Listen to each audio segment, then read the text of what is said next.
अस्सलाम वालेकुम जी, मेरा नाम डॉक्टर मुश्तबा है और अपनी रवायात को बरकरार रखते हुए आज हम एक और पेशेंट को डिस्चार्ज करने लगे हैं जदीद रिफ़ा रिहैब से। इस पेशेंट ने हमारे साथ 3 माह का अरसा पूरा कर लिया है। अपना टेन्योर जो रिकमेंडेड टेन्योर है इसने वो पूरा कर लिया है और माशाल्लाह he is in good health, अच्छी सेहत में है और रिकवरी पीरियड जो है इसने बहुत अच्छे तरीके से गुजारा अपना यहाँ पर। आइए चलते हैं उसके मामलात और उससे बात करके देखते हैं कि उसका यहाँ का एक्सपीरियंस कैसा रहा और आगे की लाइफ में उसके क्या प्लान है। आ जाओ। अस्सलाम वालेकुम जी। वालेकुम सलाम सर। कैसे हैं? अल्लाह का शुक्र अल्हम्दुलिल्लाह।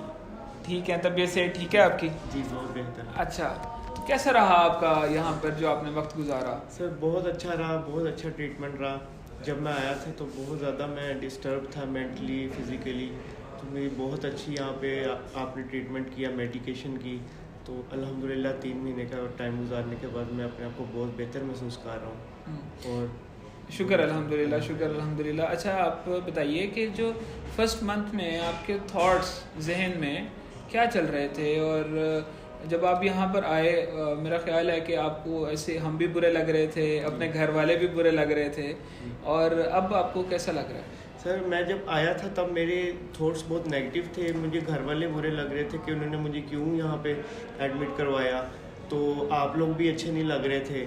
फिर आहिस्ता आहिस्ता मेडिकेशन हुई तो वो जब मैं उस डिटॉक्सिफिकेशन वाले मरले से निकला, फिर मेरी थिंकिंग पॉजिटिव होना शुरू हो गई। तो फिर मुझे एहसास होना शुरू हो गया कि नहीं, जिन्होंने मुझे मेरे माँ बाप ने एडमिट करवाया है वो मेरे लिए उन्होंने बहुत अच्छा किया। मुझे उनसे प्यार होना शुरू हो गया। पहले वो लोग बुरे लगते थे, आप लोग अच्छे लगना शुरू हो गया, आप लोगों के करीब होना शुरू हो गया। मेरे थॉट्स और मेरी थिंकिंग पॉजिटिव होती गई वक्त के साथ साथ। और अब क्या आप हमारे देखने वालों को बता सकते हैं कि किस चीज़ ने आपको इस दलदल में, इस एडिक्शन में भेजा? मुझे आइस ड्रग है उसने इस एडिक्शन में भेजा और उसकी वजह से इतनी मुझे शक शुबाब होना शुरू हो गया अपने घर वालों पे, और मुझे आवाज़ें सुनना शुरू हो गई, तो वहम आना शुरू हो गया कि बैठे बैठे बस डर लगना शुरू हो जाना। इस तरह की मेरी कैफियत हो गई थी आने से पहले। तो आप ओवर थिंक करते थे आइस करके, और फिर उसके डेलीरियंस भी होते थे, नज़र भी आता था कुछ आपको, हेलुसिनेशंस भी? बिल्कुल हेलुसिनेशंस भी होती थी और मैं शक करता था और ओवर थिंकिंग करता था, और कोई भी बात होनी, कोई घर में बात होनी, उसको मैंने बहुत ज़्यादा सेंसिटिवली उसको सोचना और ओवर थिंक करना उसको, और खुद ही उसका रिजल्ट बना के कि ये मेरे साथ ऐसा कर रहा है, ये मेरे साथ ऐसा कर रहा है, और वो सारे मामला। हाँ जी, ऐसे। और इसका नतीजा क्या निकला? सर उसका नतीजा ये निकला कि सब घर वाले जो हैं वो डरना शुरू हो गए मुझसे। मेरी वाइफ, मेरे पेरेंट्स, मेरी सिस्टर, ब्रदर, बहन भाई जितने भी, तो उसकी वजह से उनको ना पता चल गया कि ये मतलब कोई गलत चीज़ इस्तेमाल कर रहा है, क्योंकि मैं बिल्कुल ही चेंज हो गया हुआ था नॉर्मल पर्सन से। ठीक है, बिल्कुल ही एबनॉर्मल बिहेवियर थे मेरे। तो आप बताइए कि जो हमारे देख रहे हैं नाजरीन, कि कौन से वो साइन एंड सिम्टम्स हैं कि जिनको देखकर किसी के घर वाले ये पहचान सकते हैं कि हमारे जो घर में ये स्पेसिफिक पर्सन है ये नशे में मुब्तला है? आइस ड्रग के अंदर आप सबसे पहली निशानी के वो जागेगा, रातों को सोएगा नहीं लगातार अगर वो ड्रग यूज़ कर रहा है। दूसरी बात, उसको भूख नहीं लगेगी, वो कुछ खाएगा नहीं दिनों तक। ठीक है। तीसरी बात, जब वो जागता रहेगा फिर उस नींद ना पूरी होने की वजह से उसकी आंखों में हल्के पड़ जाएंगे। फिर उसके बाद वो नेगेटिव सोचों में, डर में पड़ जाएगा, शक में पड़ जाएगा, और जब नींद नहीं करेगा तो वो जाहिर बात है वो एक पागल होने की तरफ जा रहा होगा इंसान, जिस तरह पागल हो जाता है जाग के इंसान। और इस जो एडिक्शन है इसने आपकी फाइनेंशियल कंडीशन के ऊपर क्या इफेक्ट किया? बहुत ज़्यादा इफेक्ट किया। जो कमाता था मैं जाके नशा खरीद लेता था, तो घर वाले, मेरी वाइफ, मेरे पेरेंट्स बहुत डिस्टर्ब हुए कि ये इतना मेहनत करता, काम भी करता है, लेकिन ये पैसे कहाँ पे इसके खर्च हो जाते हैं। मुझे भी पता नहीं लगता था, मैं ऐसे पानी की तरह पैसों को अपने बहा देता था। बहुत अच्छी मेरी इनकम थी, लेकिन बहुत मेहनत, सारा पैसा ज़ाया हो गया इस गंदे काम। और अब आपका फ्यूचर का क्या प्लान है? फ्यूचर का मेरा प्लान है कि मैं अपनी जो भी मैंने गलतियाँ कोताहियाँ की हैं, मैं जाके अपने घर वालों से माफ़ी मांगूंगा, अपने माँ बाप की खिदमत करूँगा। ठीक है। अपने मेरा एक बेबी है, उसको मैं जाके प्यार दूंगा, उसको मैं खिलाऊंगा, बड़ा होगा उसको पालूंगा, स्कूल पढ़ाऊंगा, अपनी फैमिली को बस टाइम दूंगा, उनके करीब रहूंगा। मुझे नशे ने उनसे दूर कर दिया था, मैं दोबारा ऐसा नहीं करूँगा। और अगर कभी आपके ऊपर कोई कमज़ोर लम्हा आ जाए फिर? सबसे पहले मैं इधर आऊँगा और आपसे रब्ता करूँगा। क्योंकि आप लोग मेरे ख्याल आपने मुझे इस दलदल से निकाला है और आप लोग ही मुझे गाइड करेंगे इंशाल्लाह ताला हमारा जो दरवाज़ा है आपके लिए और बाकी हर मरीज़ के लिए तो खुला हुआ है, लेकिन अल्लाह ताला ने आपको निकाला और आपकी अपनी विल ने आपको जो है इस दलदल से निकाला है।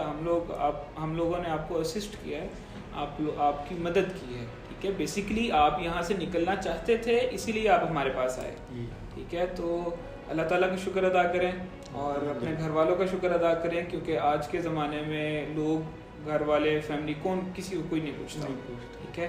तो शुक्र करें अल्हम्दुलिल्लाह के साथ, और हम दुआगो हैं कि आपका आने वाला सफ़र अच्छा हो और कामयाबी और जो कामरानी आपसे जुदा हो गई थी वो दोबारा आपके नसीब में आ जाए। Thank you. अस्सलाम वालेकुम। क्या हाल चाल है आप लोगों का? खैरियत से हैं? जी। अल्लाह ताला के फजल व करम के साथ और इस इदारे के मुखलिस और मेहनती टीम की मेहनत से और आप लोगों के भरपूर ताउन के साथ आज फिर हमारे 2 अल्हम्दुलिल्लाह मरीज़ यहाँ से जा रहे हैं सेहतियाब होके, और इनके लिए दुआ करनी है स्पेशल खसूसी सब ने कि अल्लाह ताला इनको साबित कदम रखे और अगली ज़िंदगी में इनके लिए आसानियाँ फरमाए अल्लाह ताला और नशे से बचा के रखे, ठीक है। यहाँ पे देखें, आप सब जानते हैं कि हर एक मरीज़ पे दिन रात मेहनत चल रही होती है, ऐसी है ना? बिल्कुल। और उस मेहनत के अंदर हर वक्त एक ही चीज़ बताई जाती है कि खुदारा नशा छोड़ दे, खुदारा नशा छोड़ दे। नशा एक लानत है, अपने नाम के साथ ये जो लानत साथ जुड़ी है इसको ख़त्म कर दें, इसको यहीं पे दफन करके जाए। फिर कुछ 1-2 हमारे ऐसे पेशेंट हैं जो कि शिकायत का मौका दे देते हैं जाके, और बहुत सारे अल्हम्दुलिल्लाह हमारे पेशेंट पॉजिटिव हैं, बिल्कुल कोई शिकायत नहीं आती, ठीक है। 90 में कोई 2 या 300 में से 2-3% लोग हैं जो दोबारा स्लीपिंग हो जाते हैं, पता नहीं उनको क्या मसला है। वरना आपके सामने जो भी जाते आते हैं ना मिलने यहाँ पे मरीज जी, जो छोड़ गए हैं यहाँ से सेहतियाब इसी ज़िंदगी, कोई 2 साल हो गए नमाज पढ़ रहे हैं, कोई कुरान पढ़ रहे हैं, तो अल्लाह के दीन से, नमाज से जब आप दूर होना शुरू होंगे ना तो आप नशे की तरफ जाएंगे, ठीक है। बुरे दोस्तों को फिर से अपनाओगे तो आप नशे की तरफ जाओगे। यहां से जाने के बाद 2 रास्ते हैं आपके पास, 2 रास्ते, एक सीधा रास्ता, एक उल्टा रास्ता। जो सीधे पे जाएगा वो इंशाल्लाह कभी नशे पे नहीं जाएगा, और जो उल्टे पे चल पड़ा वो नशे पे जाएगा, ठीक है। तो आप लोगों ने कौन सा रास्ता अपनाना है? सीधा रास्ता, सीधा रास्ता। बुरे दोस्त जिस रास्ते पे हैं वो रास्ता ही बदल दो, बुरे दोस्तों को छोड़ दो।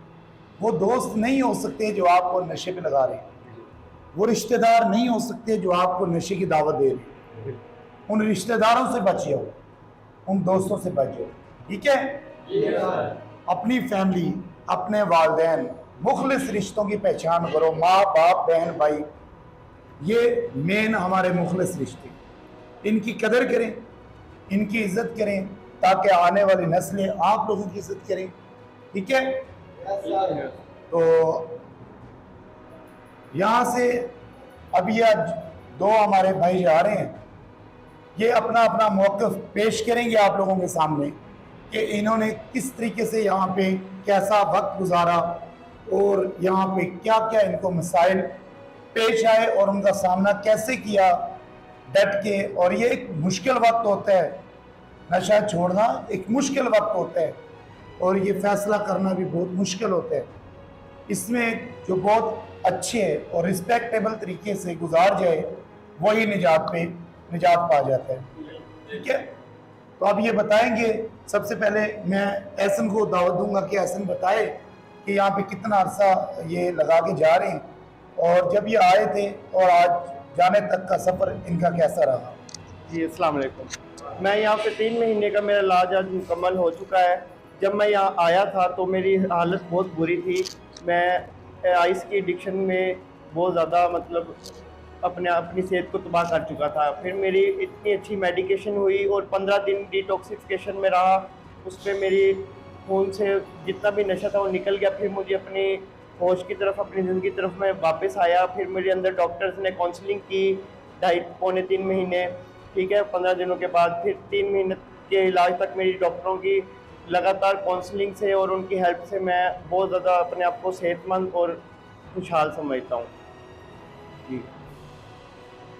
नेक्स्ट अब मैं यहाँ से अब जा रहा हूँ। इसके बाद मतलब यहाँ पे जो टाइम मेरा गुजरा बहुत अच्छा गुजरा। मुबीन सर जो है हमारे भाइयों की तरह हैं और इन्होंने हमारा बहुत ख्याल रखा यहाँ पे, ठीक है। और यहाँ का इलाज जो है मैं आपको क्या नसीहत? इन सबको यही नसीहत करूँगा कि ज़िंदगी से प्यार, नशे से इनकार जी। एज़म साहब के लिए